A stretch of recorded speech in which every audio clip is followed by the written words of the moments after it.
Fake News de Libération, les décodeurs du monde, l'AFP Factuel. Ils sont des dizaines et des dizaines à défendre le politiquement correct au sein d'entités gavées d'argent public, de votre argent. Et nous, sur Immédiat, nous sommes une toute petite équipe pour démonter les mensonges du système. Nous avons besoin de vous. Aidez TV Liberté.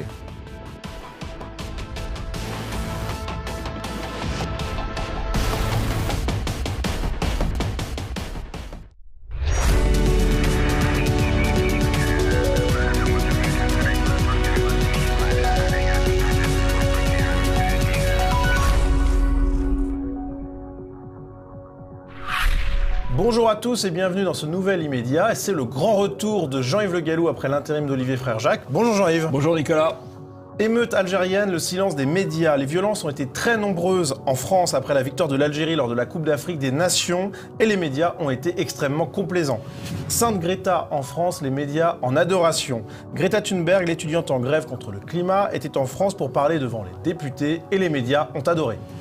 Nadine Morano, résistante face au politiquement correct. Accusée de racisme depuis plusieurs jours par de nombreux hommes politiques et journalistes, Nadine Morano tient bon. Et vous retrouverez le zapping et les tweets.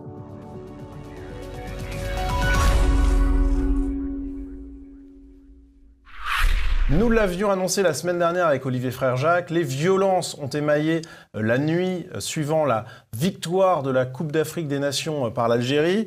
Bien, les journalistes ont évidemment, c'était prévu également, occulté ou minoré plusieurs choses. Et on a même vu ce qu'on pourrait appeler un fantasme journalistique, puisque, bien évidemment, les médias avaient envoyé des reporters sur place et Le Monde avait envoyé 3 journalistes s'immerger au sein du 18e arrondissement, la rue Mira. Ils ont été ravis de pouvoir écrire sur la fraternité entre les supporters de camps adverses. Dans cet article, Cannes 2019, à Barbès, 2 ambiances à quelques rues d'écart. Quand les supporters se croisent, il y a parfois quelques taquineries. L'ambiance est festive, on ne ressent aucune rivalité. Écrivent d'abord les journalistes, sauf que les esprits s'échauffent. Comme si la fraternité décrite par Le Monde n'était qu'un simple fantasme journalistique. Au milieu de la première période, la tension s'accroît, quelques bagarres éclatent, un supporter sénégalais reçoit un coup et tombe à terre, inconscient, le visage en sang. Le journaliste, qui fait même un live tweet sur le moment, évoque un coup de couteau, un épisode qui n'entamera pas sa ferveur à voir de la fraternité partout, puisqu'il continue. Dans le restaurant, on continue à suivre le match rideau de fer baissé, comme les commerces alentours, malgré la tension de nombreuses scènes de fraternité entre les supporters des 2 équipes. Donc, Jean-Yves, on a l'impression que les médias, enfin ce journaliste en tout cas, mais d'autres médias sont en plein fantasme sur une fraternité, voilà. Je pense que l'information factuelle la plus intéressante, en dehors effectivement du coup de la personne blessée, mais ça c'est un cas individuel peut-on dire, l'information factuelle la plus intéressante, c'est que les rideaux de fer des boutiques sont baissés. Et pourquoi les rideaux de fer des boutiques sont baissés? En l'occurrence, c'est les rideaux de fer des boutiques occupés par des Sénégalais ou des supporters sénégalais, sont baissés parce qu'ils ont peur des agressions, tout simplement. Et donc on nous explique qu'il y a la grande fraternité, il y a le grand vivre ensemble, le rideau de fer baissé. On est dans le déni de réel absolu, et c'est Le Monde. Le Monde, l'un des prescripteurs de l'opinion française, parce que c'est le prescripteur, avec Libération, de ce que disent des journalistes dans les autres médias audiovisuels, notamment. Effectivement, dans la propagande du vivre ensemble. Et une autre technique de propagande qui fonctionne bien, c'est celle de l'occultation. Alors nous, on est habitués, Jean-Yves, à la voir fonctionner à plein régime, mais là, ils ont fait quand même un petit peu fort, puisque beaucoup de journalistes ont décrit, après la victoire de l'Algérie, une nuit de liesse sans incident majeur. Un exemple avec ce tweet de Renaud Pilat, qui est éditorialiste chez LCI, qui est pourtant rédigé le lendemain matin, donc avec toutes les données en tête. L'après-finale de l'Algérie s'est déroulée sans incident majeur en France, quelques dizaines d'interpellations à signaler. Alors, quelques dizaines, c'est près de 200, et outre ces 200 interpellations, il y a eu des dizaines de scènes d'émeutes dans toute la France, et ça, les journalistes n'ont pas fait leur gorge chaude autant qu'ils auraient pu. Voici quelques scènes qui nous ont semblé intéressantes à mettre en exergue, sachant que ce sont quelques-unes parmi les dizaines et des dizaines. C'était important de venir sur les Champs-Élysées pour célébrer avec tout le monde. Bien sûr c'est important, parce que l'Algérie c'est un peu comme la France, vu qu'ils nous ont un peu colonisés, donc on va faire pareil pour les Champs. On va tout casser, on va tout casser, on va tout casser.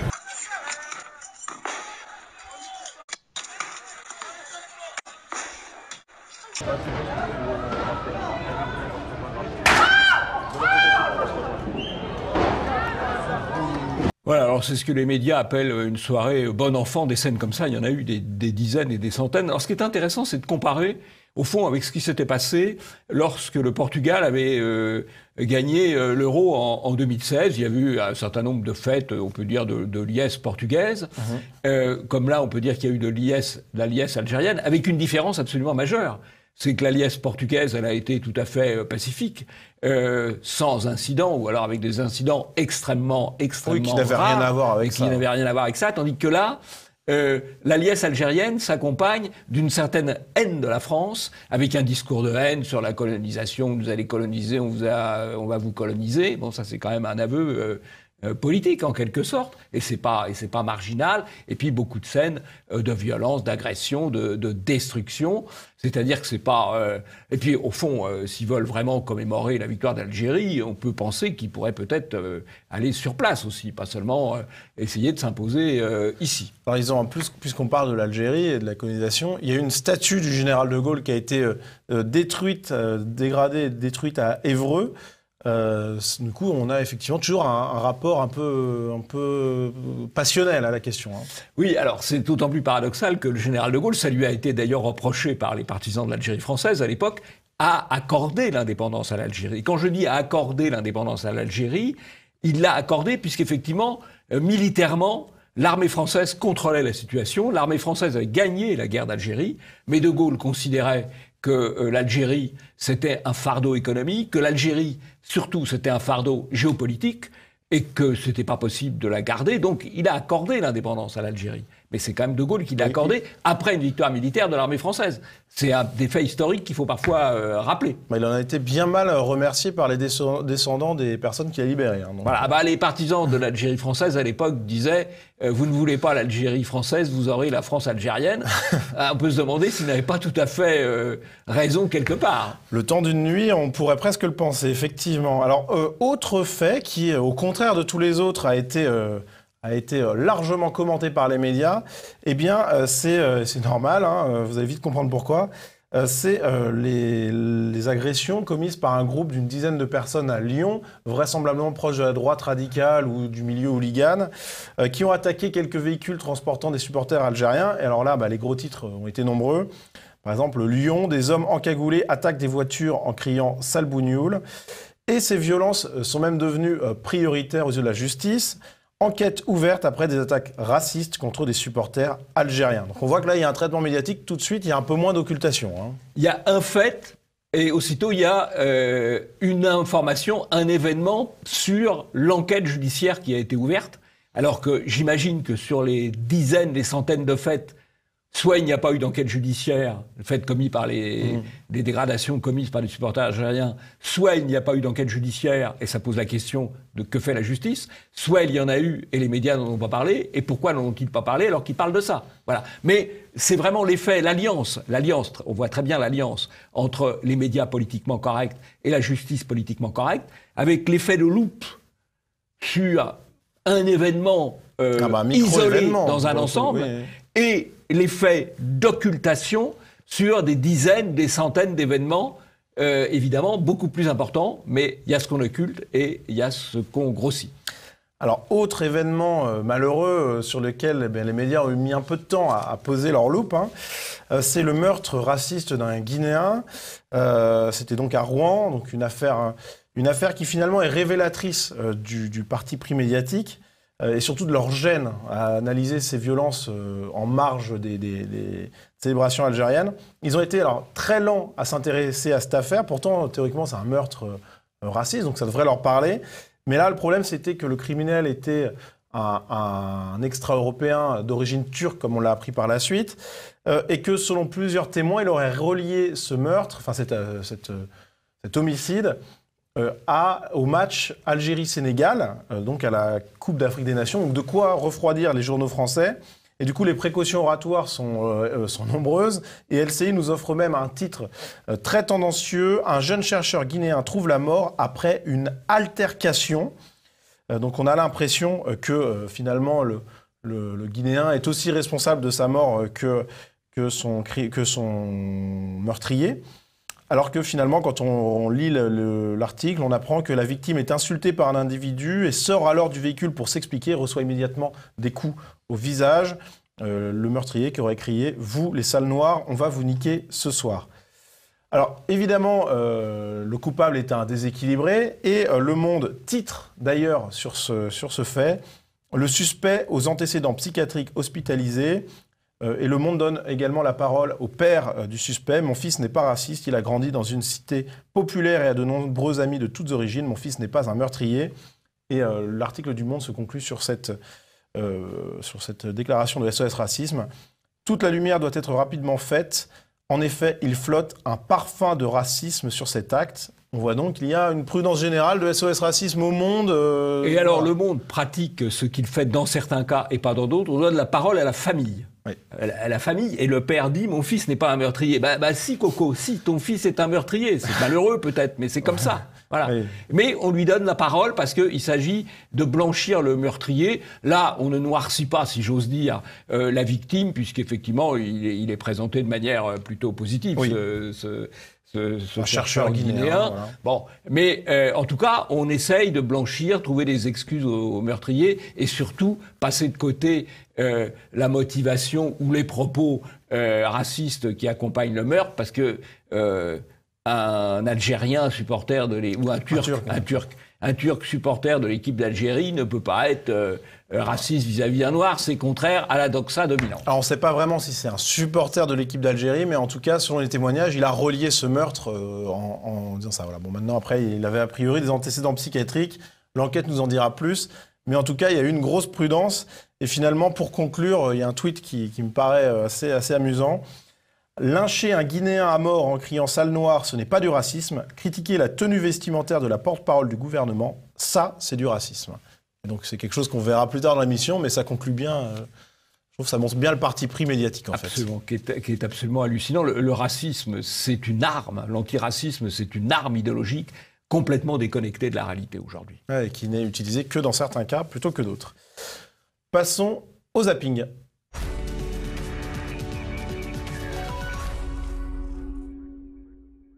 Au-delà même du cas de Steve, il y avait cette idée qu'il y a quand même une dizaine de jeunes qui se sont retrouvés dans la Loire. D'une part, bon, ces jeunes-là, ils sont tombés dans la Loire, on ne sait pas comment. Alors, encore une fois, est-ce qu'il y en a qui ont pu se jeter dans la Loire volontairement. Non, mais c'est quand même connu. Et on ne sait pas aujourd'hui. Avouez que c'est difficile à défendre quand même. Oui, non, mais we are a nation of laws. Undocumented workers broke our laws, and I believe they must be held accountable, especially those who may be dangerous. That's why over the past 6 years, deportations of criminals are up 80%, and we're going to keep focusing on threats to our security. What's your thought on that quote and that policy in general? I think that policy comes from a place of like white American nationalism. Donald Trump has kind of like embraced this rhetoric of like racism and xenophobia that is not beneficial to our country at all. This administration has totally not done anything moral. This is really awful. I'm going to show you the person that said that quote. Is that surprising? Yeah, a little bit. Why is that surprising? Because I thought it was the Trump administration that said something like that. Yeah, it's quite surprising. I thought it was from Trump. Do you think it's still a practice of white nationalism, though, to deport criminal illegal aliens? I think the way Trump's doing it is. Okay. But President Obama, to this point in Trump's presidency, Obama actually deported more people, though. So it's in practice, it was more from Obama, though. What's your question?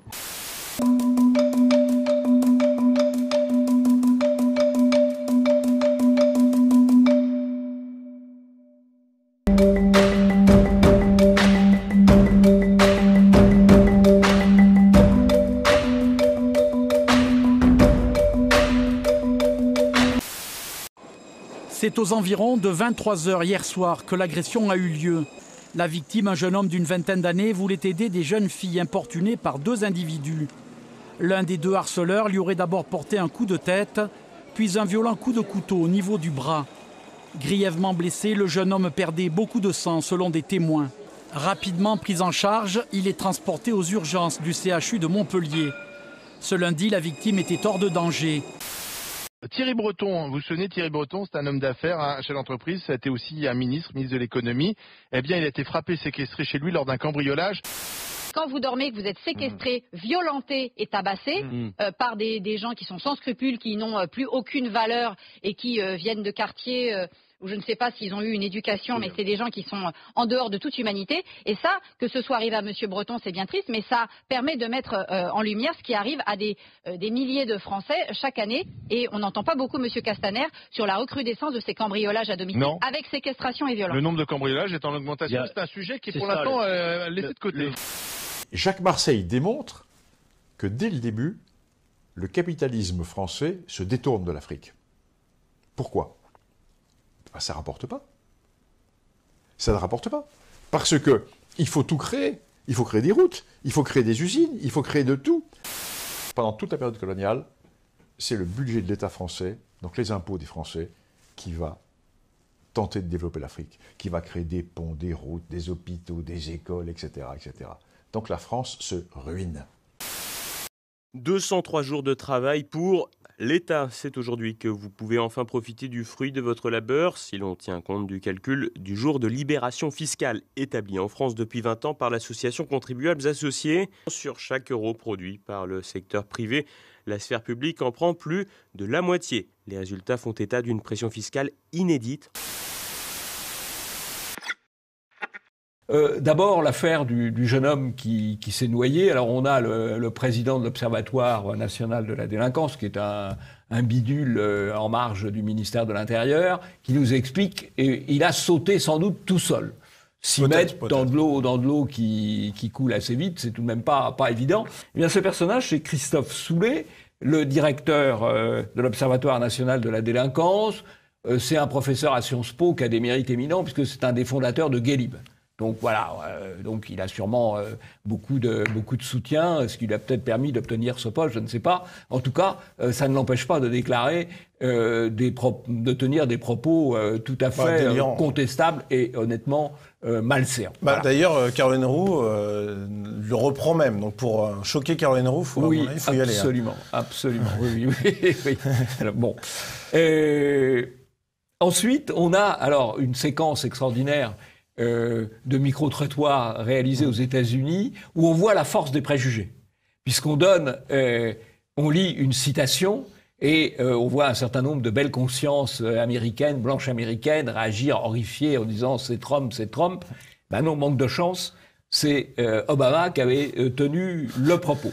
Et donc, mais comment ces gens-là fonctionnent ? Ben, ils croient ce que leur disent les médias, ils avalent la propagande médiatique, et donc Obama a été angélisé, Trump est diabolisé. Donc, si le propos leur paraît contestable, à eux, parce que moi, je ne parais pas contestable, mais enfin, si le propos leur paraît contestable, il ne peut être tenu que par Trump. On voit la puissance de la propagande.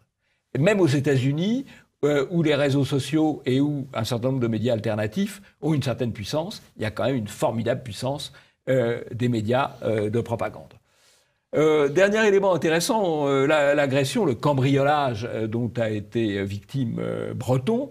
Alors, on dit que c'est un ancien ministre, c'est vrai, mais c'est pas l'essentiel. L'essentiel de l'activité de Breton a été une activité économique, une activité d'industriel, à la tête de Bull, à la tête de France Télécom, à la tête de Thomson, et aujourd'hui à la tête d'Atos, qui est une entreprise de services informatiques, qui a mis en place d'ailleurs le système des radars. Au passage, je dis ça parce qu'ils ont beaucoup de marchés publics et qui emploient 120 000 personnes. Ce qui explique qu'il ait quand même un certain nombre de moyens personnels lui permettant d'offrir un bijou à 50 000 € à sa femme. C'est même assez peu probablement par rapport aux revenus qu'il a et qu'il a eu à la tête de ces différentes entreprises.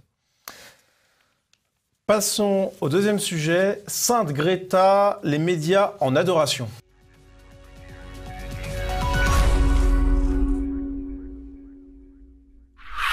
Les Français ont eu le plaisir, l'honneur, le privilège de voir fouler le sol de leur pays, de notre pays, eh bien, tout simplement le messie des temps modernes, Greta Thunberg, adolescente initiatrice du mouvement de grève des écoliers pour le climat et accessoirement soutenue par plusieurs fortunes de l'économie verte.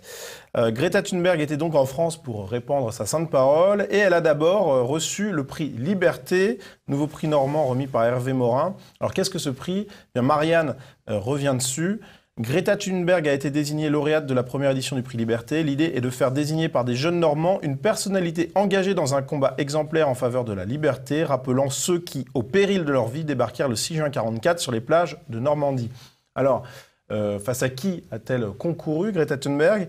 Eh bien, elle a devancé 2 hommes qui ne sont justement pas en liberté. Le premier est un écrivain et blogueur saoudien emprisonné depuis 2012 pour insulte à l'islam. Le deuxième est un photojournaliste chinois disparu en novembre 2018 après avoir été arrêté par la police. On n'a jamais eu de nouvelles de lui depuis.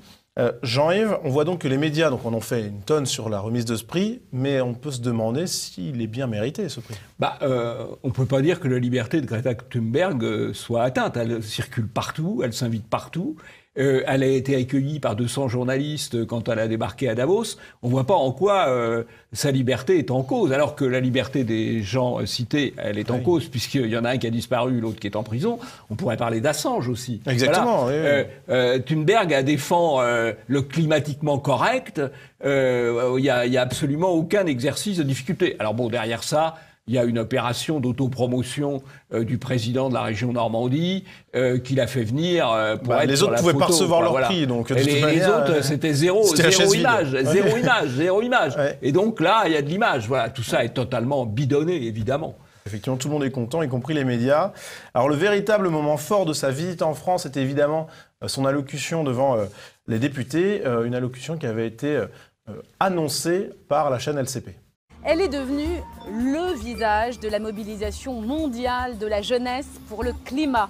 Ne manquez pas ce rendez-vous exceptionnel, un dialogue inédit avec une centaine de parlementaires de tous bords politiques. Greta Thunberg face aux parlementaires, c'est ce mardi à midi et c'est en direct et en exclusivité sur LCP. Et certains députés, notamment les Républicains, s'étaient élevés contre cette tribune donnée à Greta Thunberg. Et le traitement médiatique de cette opposition a évidemment été parfaitement mesuré, comme en témoigne par exemple ce montage photo absolument pas partisan du Huffington Post. Ces députés LR ne veulent pas de Greta Thunberg, gourou apocalyptique à l'Assemblée. Et on voit, Jean-Yves, que le montage photo est quand même particulier, quoi. Je crois que cette photo, d'autant plus que Guillaume Larrivé est un homme tout ce qu'il y a de plus mesuré, pondéré, voilà. Mais on voit pourquoi avec cette photo, pourquoi les hommes politiques des Républicains, parfois aussi du Rassemblement national d'ailleurs, se couchent devant le politiquement correct. Pourquoi ils se couchent devant le politiquement correct ? Parce que ceux qui ne se couchent pas devant le politiquement correct, ils ont droit à ces images, ils ont droit à ces campagnes, ils ont droit à ces opérations de diabolisation. Et donc, comme ils veulent éviter ça, parce qu'ils savent le mal, le tort que ça peut leur faire, ils se couchent. Voilà. Bravo en tout cas à l'arrivée et à quelques autres d'avoir refusé de participer à la guignolade avec Greta Thunberg à l'Assemblée nationale. Mais voilà le coup. Et cette photo, elle explique tout. Pourquoi les hommes politiques sont couchés ? Voilà, parce que quand ils ne sont pas couchés, ils sont flingués. Alors les députés qui n'étaient pas couchés, qui étaient présents face à Greta Thunberg, eh bien, ils ont eu l'occasion de la voir répondre à une question sur le CETA, le traité de libre-échange entre l'Union européenne et le Canada, et savoir quelle était sa position sur le vote. La réponse est limpide. Aujourd'hui a lieu le vote de ratification du traité de libre-échange avec le Canada, le CETA. Est-ce que beaucoup de députés disent que c'est un paradoxe que vous veniez ce jour où ce vote a lieu ? Très honnêtement, peu m'importe le jour. Je n'ai aucune opinion par rapport à ce vote. Une déclaration immédiatement utilisée par La République En Marche pour justifier le vote du CETA.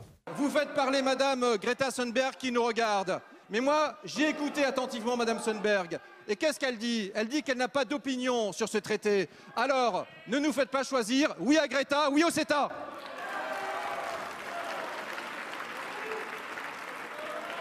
Alors, c'est là qu'on voit que le singe savant n'est pas si savant que ça, parce qu'il ne sait pas répondre à tout.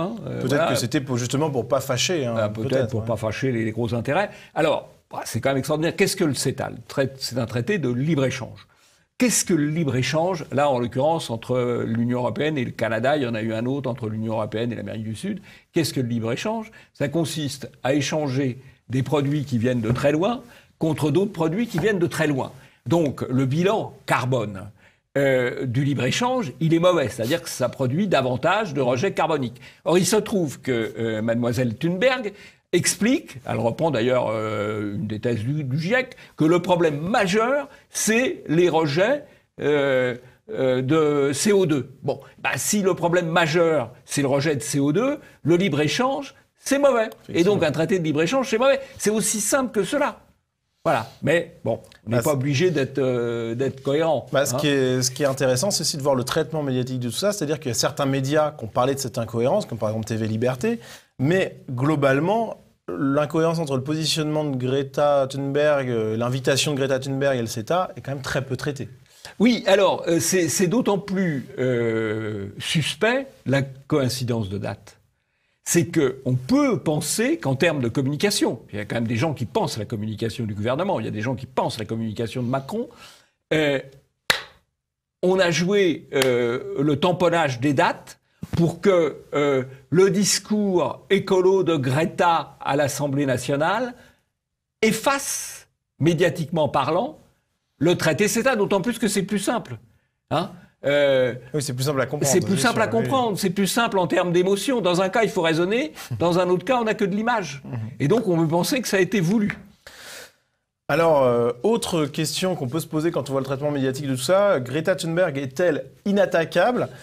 Car la question, en tout cas, c'est la question posée par les réactions à un article de Laurent Alexandre contre Greta Thunberg dans le Figaro. Greta Thunberg est instrumentalisée par des militants extrémistes, dans lequel il déclare « Les officines qui ont fabriqué Greta Thunberg ont visé juste, son âge et son handicap la rendent inattaquable ». Alors des attaques récurrentes de la part de Laurent Alexandre contre Greta Thunberg et tous les collapsologues en règle générale, des attaques qui ont visiblement choqué l'Obs qui publie un article. Laurent Alexandre s'en prend à Greta Thunberg et à sa maladie. Sauf que la réaction de l'Obs est disproportionnée, grotesque, dira même Amaury Brelet, journaliste à Valeurs Actuelles. Car pour lui, Greta Thunberg est la première à exploiter sa maladie au point de la mettre en avant sur son compte Twitter. Et Gilles-William Goldnadel déclare sur Twitter également « On peut traîner dans la boue la Vierge Marie, Jeanne d'Arc et Mère Teresa, mais malheur à qui brocarde si bête ou bien Greta ». Donc Jean-Yves, on a affaire à une icône un peu inattaquable. Greta Thunberg. Oui, alors moi je vais donner un coup de chapeau à Charlie Hebdo, qui en l'occurrence l'a attaqué, il a fait sa une sur Greta Thunberg et elle est habillée pour l'hiver, peut-on dire. Elle qui aime le chaud ou qui dénonce le chaud, la voilà habillée pour l'hiver. Effectivement, donc une icône incritiquable, sauf pour les derniers résistants au politiquement correct. Passons au tweet.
Bon, alors, il y a beaucoup de tweets qui valent par eux-mêmes, en quelque sorte. Il y en a quelques-uns qui méritent un petit peu de commentaires. Je pense à celui sur ce titre « Beaumont-sur-Oise se mobilise pour Adama ». Non, c'est pas Beaumont-sur-Oise qui se mobilise pour Adama. Ce sont les partisans d'Adama, la famille d'Adama, les partisans d'Adama qui se mobilisent sur cette affaire.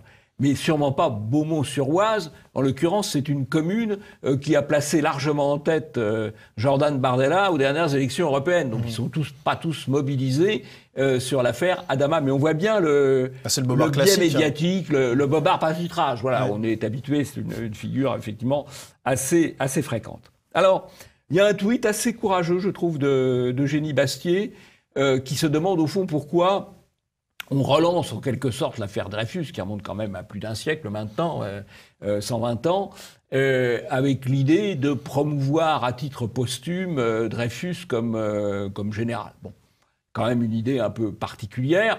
Bon, c'est vrai qu'il a été handicapé dans sa carrière par l'affaire qui l'a atteint, ça c'est sûr. Mais si on regarde sa promotion de Polytechnique ou sa promotion de l'École supérieure de guerre, tous ses camarades n'ont pas fini généraux, et il y a même beaucoup de ses camarades qui sont tombés au champ d'honneur. Ce sont malheureusement les aléas de la vie militaire.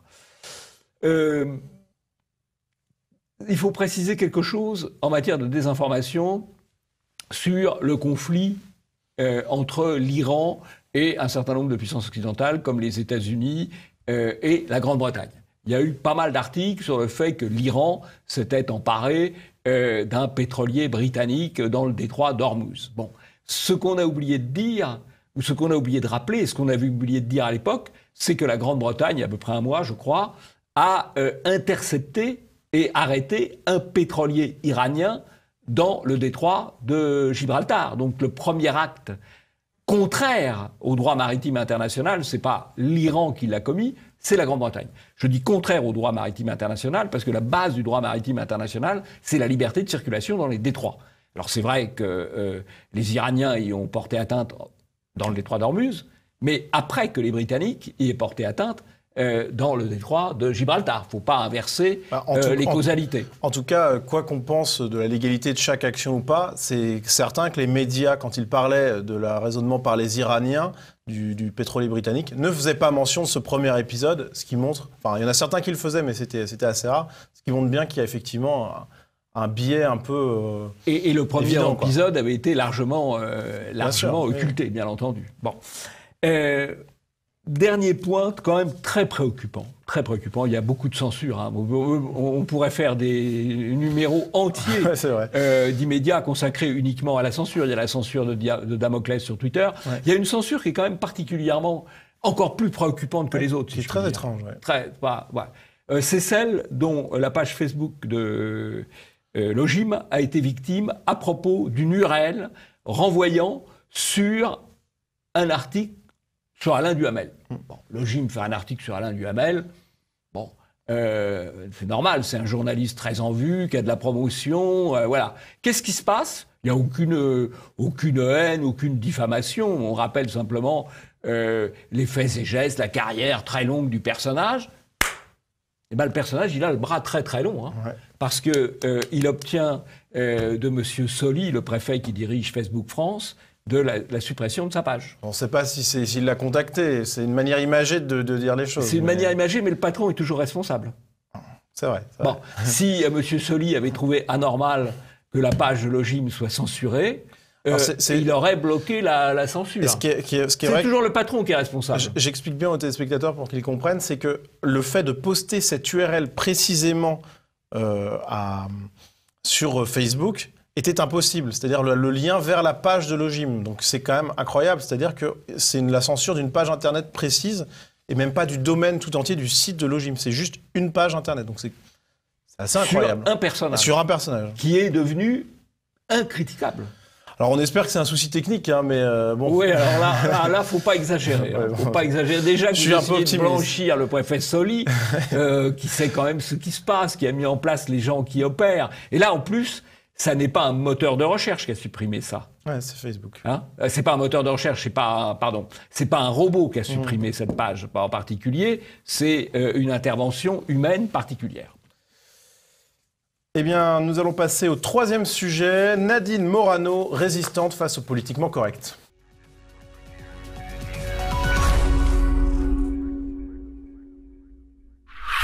Tout est parti d'un tweet en réponse à cette fameuse déclaration de Sibeth Ndiaye sur les Français qui mangeraient tous les jours plus de kebab que de homard.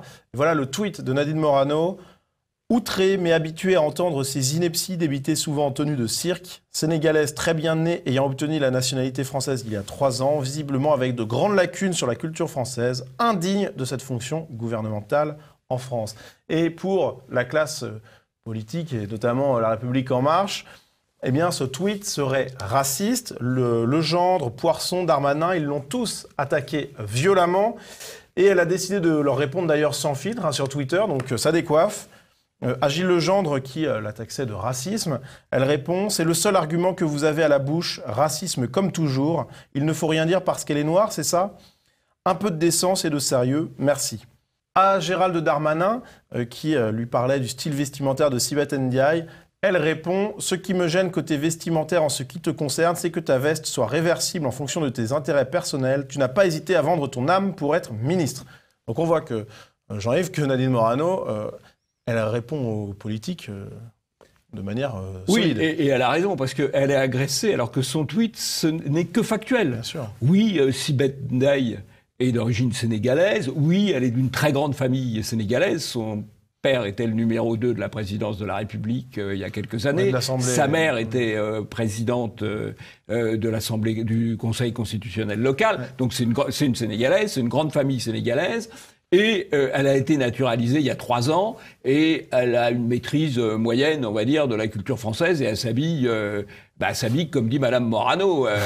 Voilà. Tenue de cirque, oui, effectivement. Ouais, comme dit, c'est des tenues de cirque. Donc tout est factuel, tout est exact et tout est dénoncé comme raciste. C'est quand même extraordinaire. Bravo comme démonstration d'ailleurs. Bravo.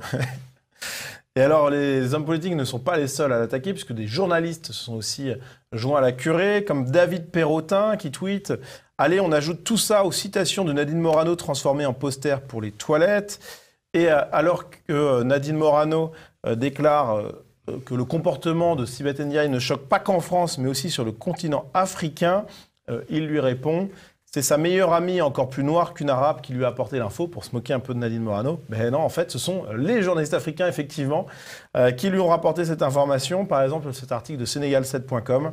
Dîner officiel au Palais de la République, la tenue de Sibeth Ndiaye heurte les invités de Macky Sall.